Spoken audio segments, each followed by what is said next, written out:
Remember, in 2016, in the same way that Hillary Clinton called half of Trump supporters deplorables, we were assaulted, the Brexit campaigners were assaulted with the same sort of sneering, the same name-calling from a political establishment that actually ran out of policy answers, that ran out of philosophical answers when faced with the Brexit vote, and began hurling accusations. Alt-right, racism, xenophobia, all of these things that effectively mean very little to the British public anymore, because they hear it and they see it so much, they're actually tired of it. They're wondering where the real political debate is. And actually, a lot of the real political debate, much to the chagrin of people like me that write books, is happening on places like YouTube, is happening on places like Twitter now, is happening in the courtrooms all across the United Kingdom as well, where people are being prosecuted for saying inconvenient things under the auspices of hate speech.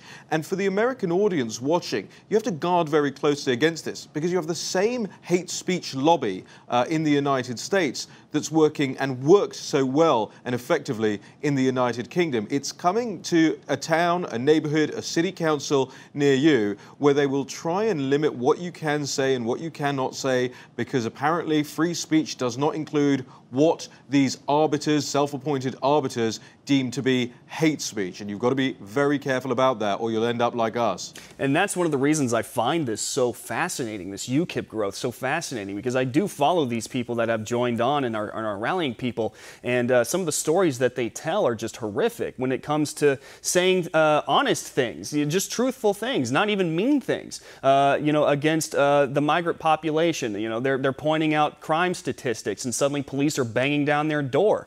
And then there are just these superfluous laws that just are being passed left and right. I know that the knife crime is now a huge problem in the UK, but instead of tackling the actual reason that this knife crime has gone up, they're passing these laws, such as, and correct me if I'm wrong, there is a man currently facing 40 years in prison for being in possession of a potato peeler. Is that correct? Well, that's the first I've heard of that one, but, okay. but I'm not surprised. I mean, the Metropolitan Police in the United Kingdom have actually taken bicycle wheels away from people because they might be used as an offensive weapon. I mean, you say knife crime has gone up in the capital, and it has by a significant amount under this mayor that we've got, Sadiq Khan, possibly the worst and the most nefarious politician that I've ever seen in my lifetime.